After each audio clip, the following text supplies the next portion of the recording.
And we're live here with Sinobuhle, aka Snowy. Yes, How's it going? I'm great, thanks. Good, You? good. Thank you so much for coming through. Really appreciate it. Pleasure. Lovely to have you. So, yeah, you've been very busy, what I've heard. And, yeah, so we'll unpack a bit later on, I think, more of those finer details of what you're doing right now. But Great. apparently you've had quite an interesting couple of years. So why don't you take us through that and kind of the people out there who are not familiar with your story. Okay, so I'll take you back to 2014. Okay. I was very overweight at that time, and I struggled with my weight, basically. And then what happened from there, I met... Like health struggled or girls struggled? No, not in a condescending way, but you mean like if it's not like, oh no. No, it was health. I was quite big, I was 70 kgs at that time. And I Jeez, mean, okay. a lot of people may think, okay, 70 kgs is not that much, but for a person like me, I mean, I'm quite short. How tall are you? 158. Jeez, okay, yeah. So yeah, I'm very short. Yeah, So that yeah. stacks up then, yeah. Yeah, so I mean, it started taking a toll on my health as well, because I started having migraines and, my knees were giving me problems. I couldn't even run. I couldn't climb stairs. I couldn't do anything. So just on that point, would you say like you kind of struggled your whole life with your weight, or was it something that just kind of popped up later on in life? My whole life. Is it? Okay. And the thing with me is, I mean, with every other girl, we've tried out every single diet that you can think of. So Yeah. it was more of the yo-yoing. It's like you quite big, and then you try out this diet, and then you lose a bit of weight. But then the problem is always because you eliminate a lot of, food and eliminate a lot of things out from your diet. Yeah. And it's kind of a very excessive diet, if I should put it that way. And Okay, then yeah. you get your goal weight. And then when you start, like, for example, eating your pasta or your bread or whatever, the food that you enjoy, you just gain all the weight. And it's like Like pretty much binge on it. Exactly. The psychological thing. Okay. Yeah. Jeez. And like socially in that, was it an issue as well? It was. And I mean, for me, what made me actually say, this is it, I need to do something about it, was when I couldn't even fit into my work clothes. Jeez, I was yeah. like now a size 42, and I was heading for a size 44. And I mean, I was thinking, I can't keep doing this. And another thing is, I was literally wearing almost the same outfit to work every day. I Wow. think people at work must have thought, what is wrong with this girl? Wow. Yeah. Shame, yeah. Why were you, just because, was it like a convenient outfit, or was it just... It was the only outfit that could really fit me, and Yeah. that I was really comfortable in. Jeez. And as much as people would comment, and people always tease you if you're quite overweight, and for me, it's like I'll take offense, but I wasn't doing anything about it. Yeah. I'd be like, okay, that's just how I am. But I was very unhappy. I mean, I didn't have a social life, and so sort of, I got comfortable with that kind of a lifestyle, but I knew I had to do something about it.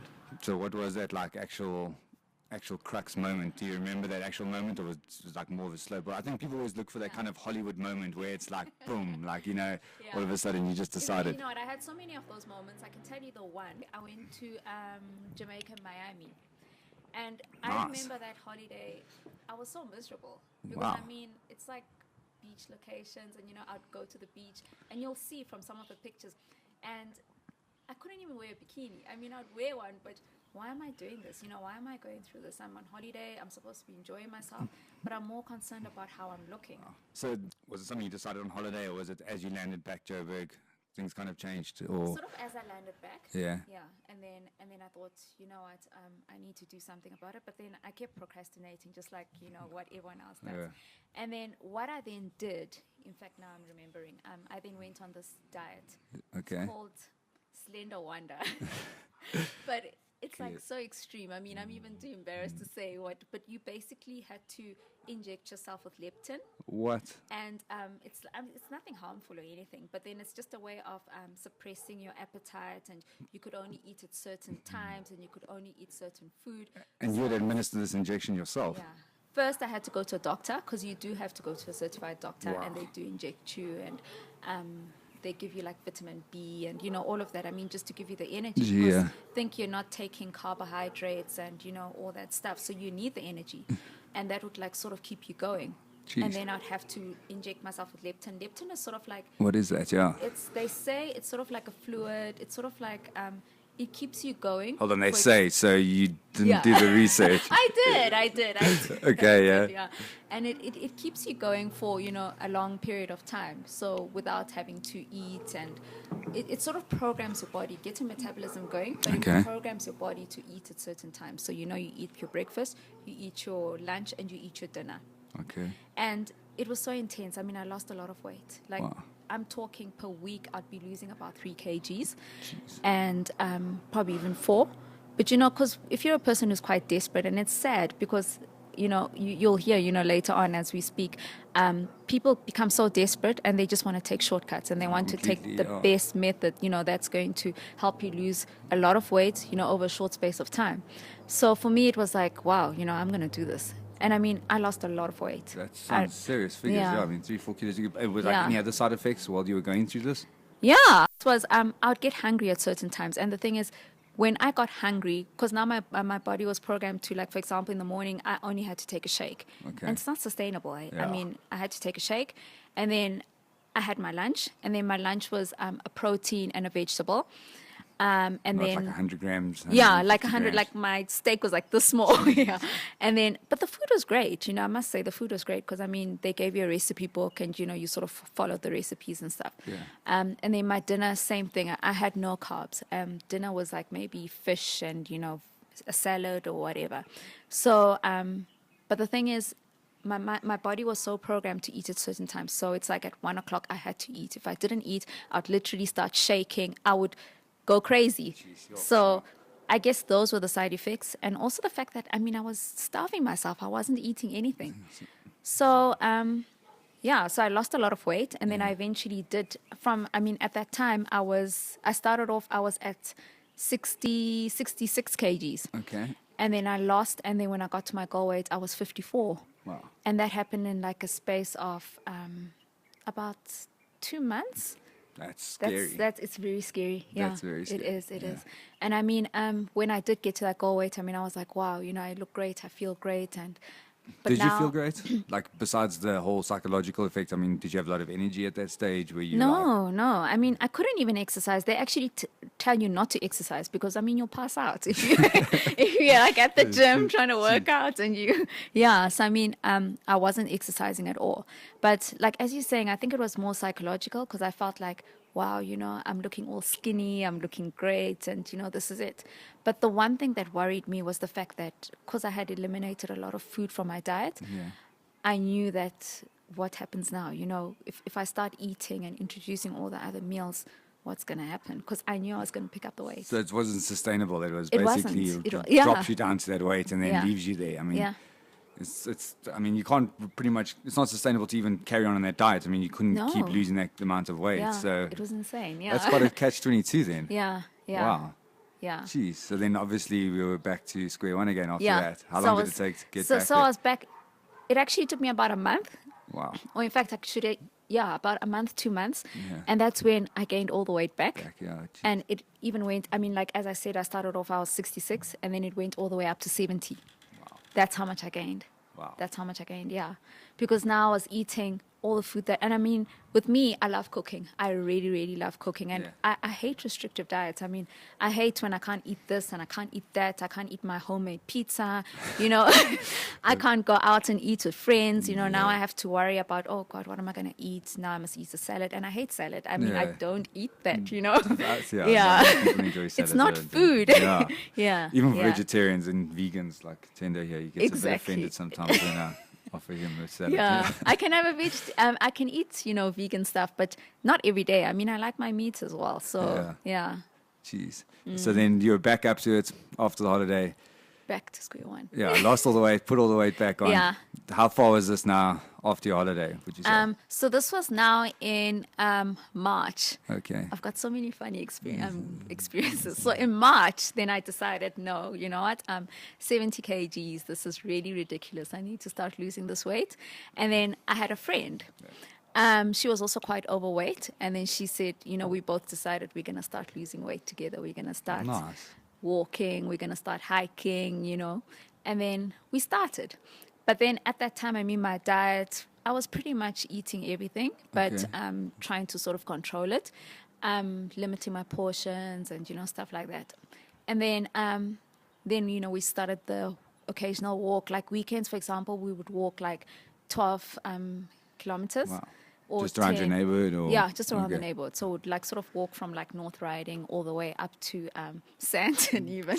Yeah, and I mean that's how far. And I mean at first it was difficult, hey, because I still remember the day we walked like 1 kilometer, and it took us. It was insane. We were like so tired, like resting at the side of the road. Wow. 1 kilometer. It was so funny, yeah. And I mean we were like dead. And then we also. I still remember when we went hiking. We did like a 6 kilometer hike. That was great. And then the one day we decided let's do an 11 kilometer hike. And I mean, it took us the whole day. Jeez, yo. So I can see Tendo is laughing. But anyway, yeah. So it was quite interesting. Yeah. And then now the funny part was this friend of mine, her boyfriend was a personal trainer. Okay. And he had a home gym. Okay. And he then offered to train us. So we started training then. And I mean, at that time, my friend, obviously, she was stronger than I am because, I mean, she was quite big. And the boyfriend, like, made us do weights and stuff. And I actually tore my ligaments. Wow. Just from doing a squat, like a simple squat. Was it too much weight or poor form? Or? It was both, I'd say, form and probably weight as well. And I was even booked off work for like 5 days because I couldn't even walk. Jeez, yo. So, So that was like my experience. Then I thought, you know what, I need to start doing things properly. Yeah. If I'm going to lose weight, I need to find a personal trainer. Had the buddy system up to that point worked well? Because I hear a lot of, I mean, I think it's one of the driving successes behind CrossFit and all that, and a lot of these other kind of exercise group-based things is that you actually have someone to do it with. Did you see results during that space? Or I did. I really did. And I mean, it helped so much because, I mean, we motivated each other. I mean, 100%, yeah. When I felt lazy, she would phone me and say to me, listen, you promised we're supposed to go for our walk. And, she'd say, I'll come and fetch you if I have to. I mean, vice versa. So we really supported each other a lot. And I mean, even as we were walking, if I felt tired, she'd say, let's just rest. And, we'd challenge each other. Would say, let's like run from this light to that light. And so it was really, really great. It was a good support system, that we both had in place. Yeah. So there you are, torn quadricep or ligaments. Ligaments, yeah. I don't even know if it's So you're nearly there again, doing it the right way, the hard work way, instead of the quick cheat diet way, and then you're down again. Yeah. And then from then, that's when I went and I found a personal trainer. Wow, I'm so glad that your almost ended at the point. Yeah, because I mean, I realized, I said, no, and I need to do things properly. I need to get a personal trainer that I know is going to be able to push me and, challenge me. So, I mean, at that time, I'd always be at the gym. I'd see Tinder and I'd be like, because I wanted to study and see. I wanted to get a proper personal trainer because, there's so many personal trainers lurking there, but you need someone who you can work well with. Connect, And then I just sort of, I would like watch Tinder, I'd watch the other trainer and see, like how they were with their clients. Then I decided to get Tinder because, I mean, he was like military. I would be like, oh gosh, look at that guy. But I mean, for me, that's what I needed. 100%. Yeah, that's what I needed. Kind of approach. Yeah. So then, then I started training with Tendo. I asked him for a meal plan. Yeah. At that time, I was on Instagram. Okay. And I was just randomly, posting my food and everything. In fact, if I can just go back a bit. I wasn't a social media person. Okay. I just don't like social media at all.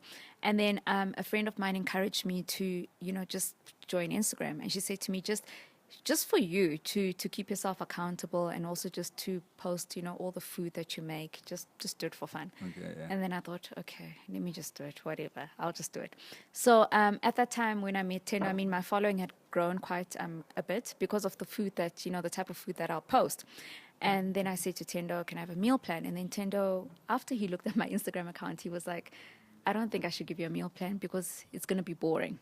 And I thought, but why? Then he said to me, because your food is fantastic and you make such great food. So keep eating what you're eating. Yeah. And then, I'll train you.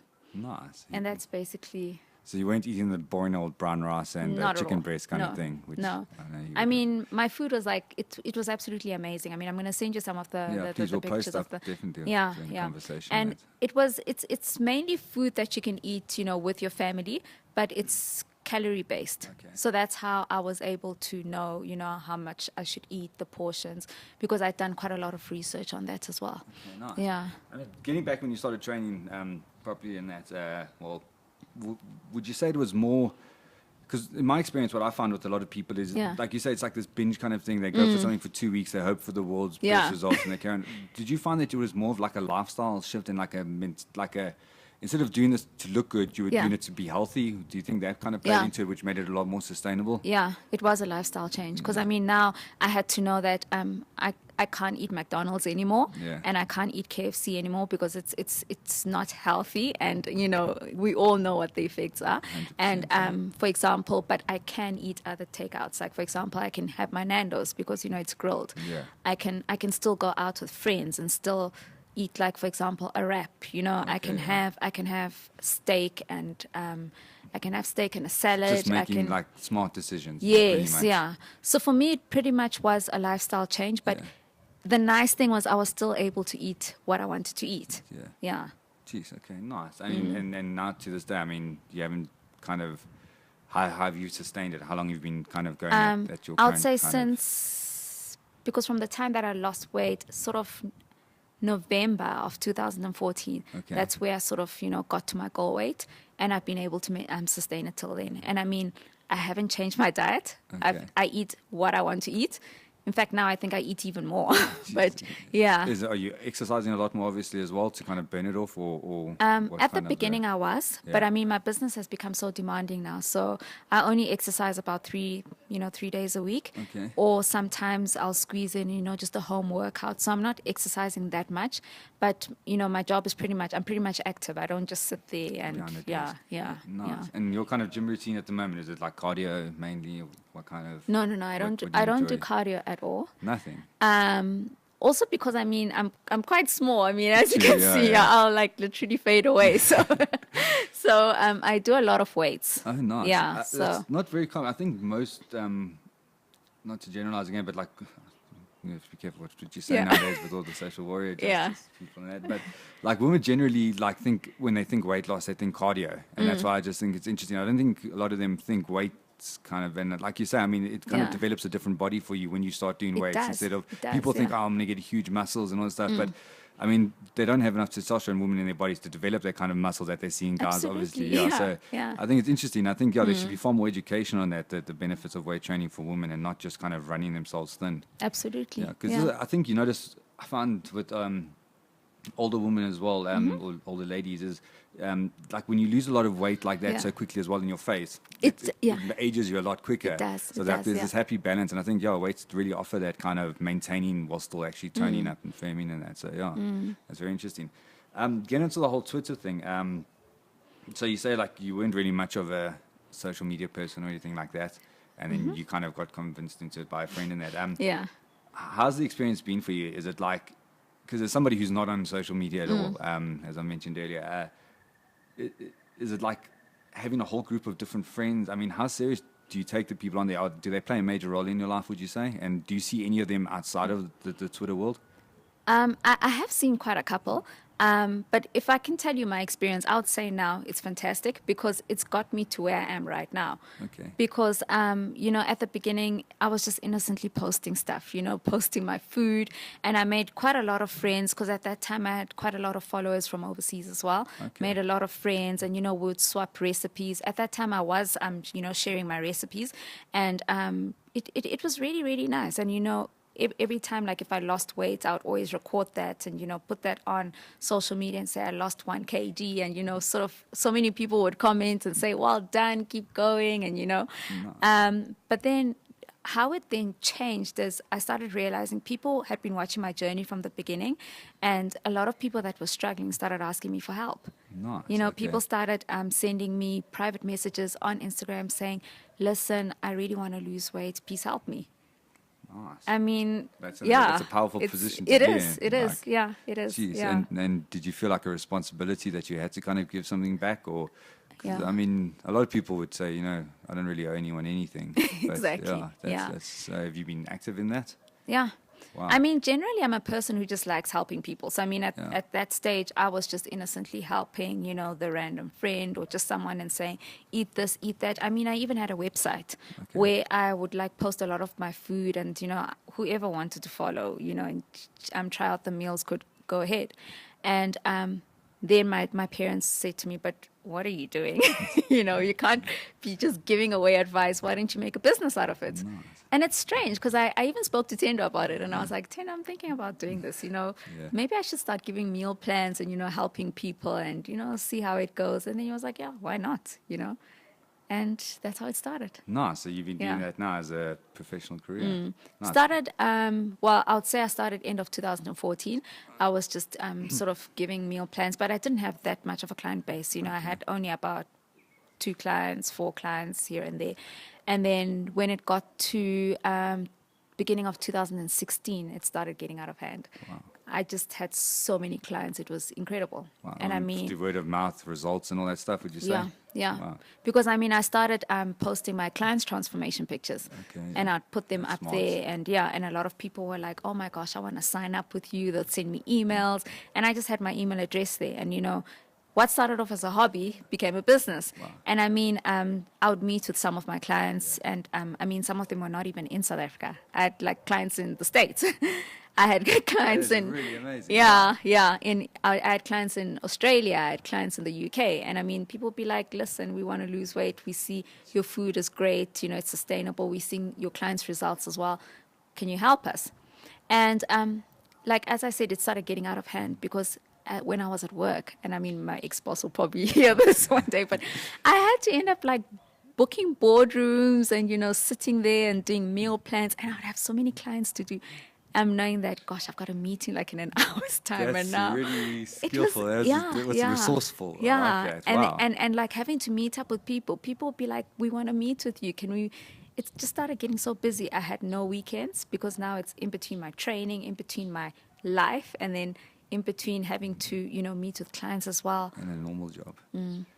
So when did you make the leap and kind of go full time? Well, my dad said to me, listen, because your business is growing. And I mean, he was seeing the numbers as well. And he was like, you're going to have to make a decision because you can't chase 2 rabbits. Those were his words. No. And he said to me, you're going to have to decide what you want to do. Yeah. Where does your passion lie? What do you really want to do? And I mean, for me, the whole meal plan and the cooking thing, that's me, And I'm actually an attorney by profession, so it's like really totally, yeah. I think that's really interesting. I'll unpack that a bit later. Jeez, wow. Yeah. So then he said to me, "You're gonna have to decide." And then I decided, well, this is what I want to do. So at the time while you were doing this, now that you mentioned you're a lawyer, you were actually working as a lawyer while you were so it wasn't just like a general kind of job day to day, not that like, but you were, because I know a lot of lawyers and they are very busy people. Yeah. That's insane to be able to work that all in. Yeah. Jeez, yeah. That's really impressive. And I think a lot of people out there get scared when they want to start a business. I think that's why it's really inspirational and powerful that you're sharing that, because people think, how can I do this? I mean, I work a job, I can't start a company, but I mean, you were working, and you're probably working for a major firm, if I remember. I was at a bank at that time, Okay, I was working at a bank, company. Wow. Yeah. Jeez, okay. So Snowy, against the whole law thing, what was the kind of appeal? Why did you go down the whole law route? I just studied law because my parents told me to go to varsity and make a career. And that was the most appealing. Yeah, I mean, for me, I had to go to varsity, and that was it. I don't even know why I studied law. I mean, I enjoyed it. When I first went there, I had gone to do a BA. Okay. And then I decided to do an LLB. And for me, it was just about, let me just get the degree and see where it goes. And it's also like what you see on TV, and, it looks like being a lawyer is cool. So I thought, okay, I'll be a lawyer. Yeah. But it wasn't really my passion, to be honest with you. There's a lot of paperwork more than arguing, isn't it? Yeah. Yeah, that's right. Yeah, from a lot of people. It's just forms on forms on exactly. forms. And funny enough, because, what you see on TV, you think, oh, wow, I'm going to be this career woman. And then you become, you actually become a lawyer, and you think, Jesus, not what you see on TV. Jeez. You're not even making that much money. You're like, scrounging for crumbs. And What do you think was missing that, from what you saw on TV to what was in real life? What do you think kind of was missing that built that? that fantasy world, or really it drew you to it? Was it the money? Was it the fancy offices? It was more like, it was like the fancy of, and like, the whole corporate, thing, like you're wearing your suit or you're wearing this. It was there, but then it wasn't like what you're seeing in America. Let me put it that way. Yeah. But I think that's the kind of reality of life often. You often get somewhere and you're like, wow, I'm sure it's going to feel a lot different. And you get there and you're like, it's not really what you think it is. Yeah. Yeah. But so do you still practice in that? No. Not at all. It's helped me a lot in terms of like decision making and, drafting of contracts and stuff. That's how, my background has really helped me now, especially with my business, because I know this is how I get my paperwork going. And even simple things like I'm trying to find out what laws I need to comply with in terms of, running my businesses. Okay, that's helped me a lot because, I just do it myself. And tax as well. I suppose you have to have an understanding of tax as well. Yeah. I mean, as an entrepreneur myself, I really feel those are the two skills that schools should really focus on if there was some sort of entrepreneurial subject where basic law, I know you can't expect all kids to be lawyers, but just what is a contract? Like, I agree. Don't sign shit. Like, just teach kids, do not sign anything. Like, you don't sign the goddamn thing. And also tax as well. I mean, I was pretty shocked when I kind of got into the real business world and you're like, what the hell is tax? I know it sounds stupid. You're like, I'm supposed to know this stuff, you feel. And it's really daunting. And then it is. You can get yourself into a lot of trouble as well. I've seen with a lot of people in that whose whole businesses have collapsed because nobody took 5 minutes to explain what tax is and that. So I think I think you're really fortunate to have that kind of backing in that, to have that understanding. So what are you doing at the moment? Like besides the whole, is the food thing full time now? Now you're doing meal plans, consulting constantly. Actually, I hear you actually making food as well, directly delivering. So is that kind of something you do yourself, or do you outsource it, or is it? No. So from last year, 2016, June, that's when I started this whole thing full time. But I was just mainly giving out meal plans, and funny enough, I didn't even want to prepare the food. It wasn't something that I wanted to do, because I knew it's a lot of work. So sort of from June all the way up to September, I was just doing the whole meal plan thing, consulting with clients, and and then I started realizing that my clients were no longer coming back, and I was getting fewer and fewer people. Like, for example, someone would sign up for a meal plan month 1 and they don't come back again. And then I started, trying to understand why aren't people staying longer as, before. And I sort of did like a survey, just to get an idea with my clients, like, how are you guys finding it? Are you able to prepare your meals? Do you have enough time? I started realizing that people don't have the time. As much as I may give them a glamorous meal plan with the most amazing food, they don't have the time to make the food. So then it's not at your own fault that they can't actually stick to that. Yeah. And then I started realizing that's why they actually can't stick to it. And then they were scared of telling me, because then they would feel like they failed me, and they just wouldn't come back. No. And then I thought, what, let me just try and see, like with the first client. Then I decided, put out a note, and I said, I'm now preparing meals. Funny enough, that was like in November. I just started getting people from everywhere. They were like, please make meals for us. And I thought, wow, okay, this is quite interesting. And like, as I said, this was in November, and I started preparing the meals. I just had like one assistant, a person at that time, helping me with the meals. Okay. And I'd even planned a December holiday. I was like, what, I'm just going to relax. I'll go to Cape Town, whatever. And I ended up having to, and then I ended up having to cancel my holiday because the food orders that I had over the December holiday, it was insane. So it's definitely worth it. Throughout Christmas, making meals. Yeah. That is amazing. Yeah. Jeez, and then, and that was only like within Joburg at that time, that I was just doing the meals. And then I started getting people from Durban asking me, like sending me emails, like, we see you prepare meals, because I'll post it on Instagram, I'll post it on Facebook. And they'd say to me, listen, we are so interested in this. Can you send the food here? I don't know how to send the food there. I mean, I started calling all these different courier companies. Do you guys courier food? They were like, no. No, geez. Yeah. So what did you do then? I just, from research, I then eventually found a food courier company that does send food nationwide. Right. Okay. And then the minute I posted that, I mean, I'm sending food to Durban, I'm sending food to Polokwane, I'm sending food to Bloem, I'm sending food to Cape Town. That's where I'm at now. Gee.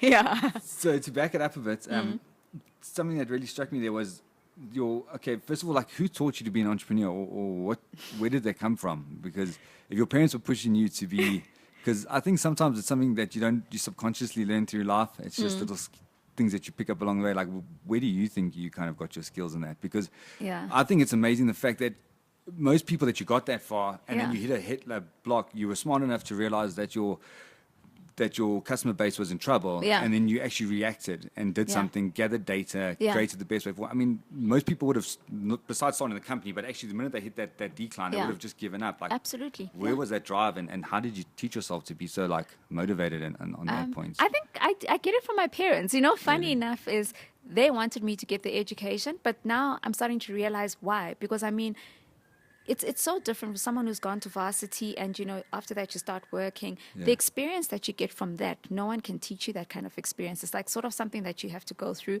to help you at a later stage. So, I mean, I get it from them. I mean, my parents are entrepreneurs. My dad's a CA. Oh, nice. So he sort of just does his own thing and, you know, together with my mom. And they're like people that are always thinking of ways of just making money. And I mean, they try this out, they try that out. They do. So they are in business. I think And it's because, sorry, just on Yeah. that point, I think it's interesting. That's why they probably push you to have an education, because Yeah. as entrepreneurs, you realize how scary it is sometimes being Yeah. an entrepreneur. So Yeah. I think they wanted you to have that paper as well behind exactly. your name. Yeah. So Yeah. jumping on that point, yeah. Yeah.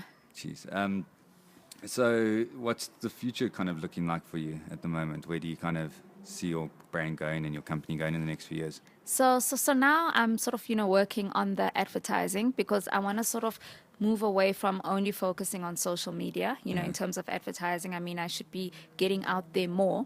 I'm being invited to quite a lot of expos. So I've, you know, been going to quite a lot of those, and where they, you know, strangely enough, I've been offered lots of stands. Nice. And so that is also getting me out there quite a lot. And we've got the Arnold Classic coming up. Oh, yeah. Also because I'm working quite closely with government. Like, Okay. if I can tell you, it's so interesting because this was through a client of mine. She works for the Department of Sports. Okay. And then she sort of brought me on board. There was like a huge 3-day expo they had for International Women's Day. And they just took a liking to me. And I mean, I gave a whole long speech and, you know, to inspire other people. And I mean, now I know the directorate, like quite, you know, personally. I mean, I just pick up the phone and I give her a call.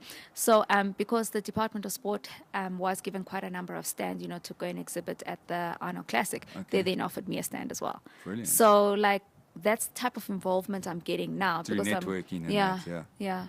And I mean, it's put me at a totally different, Nice. And Yeah. on that point of like the Arnold and the whole government plans, on your meals, do you offer like, is it one kind of set meal, or if I want to gain muscle or lose weight, is it kind of custom meals, or is it all just kind of your diet plan? At first it was like that, Yeah. but then now I started changing it because I started realizing that people love my meals. Yeah. I'm getting a lot of people that will say to me, listen, I just want a low carb diet. And I mean, Okay. I had to sort of understand where, you know, that client was coming from, because I mean, with me, you can imagine, it's always been meal plans. It must be sustainable. You must eat your carbs, you must eat your protein, and, you know, and people have got different, you know, interests, and they want their meals made a certain way. Yeah. So I mean, I've started catering for everyone. I mean, I cater for athletes as well.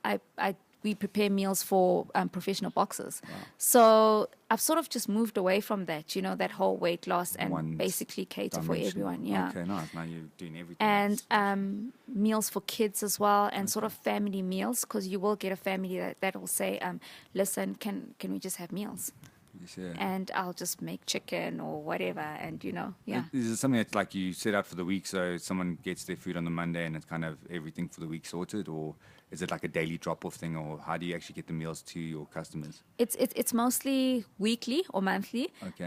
Also because, I mean, it's in terms of like costs and stuff, because I mean, I charge quite a lot in terms of the courier, because I'm using, you know, I've outsourced that. Yeah. So a lot of my clients will then either they'll sign up for a whole month, Okay. and then their meals are either delivered every single week, or they delivered like every 2 weeks. Okay. Good thing is you can freeze the stuff. Stuff, So yeah. Nice. Yeah. That's awesome. So I'm really impressed. I mean, just from an entrepreneur, because I'm extremely passionate as well. And I Yeah. think it's just exciting to hear like genuine stories like that. To kind of hear someone who's kind of gone one way, because I think a lot of people as well, in my experience, I mean, I didn't really go to university or anything like that. And I didn't really have a choice but to become an entrepreneur, because I Yes, wasn't yeah. going to make someone else money. But I think it's also pretty interesting that you had some sort of qualification. It's really easy to sit back and be like, you know, I've studied for 3, 4, 5 years, Yeah. whatever. I don't really want to risk this to kind of Yeah. jump overboard. I mean, would you recommend this whole experience to other people who are sitting there listening, who are like, I've had that idea. I mean, but they've got a degree already and they think they shouldn't be taking risks. I mean, would you recommend this?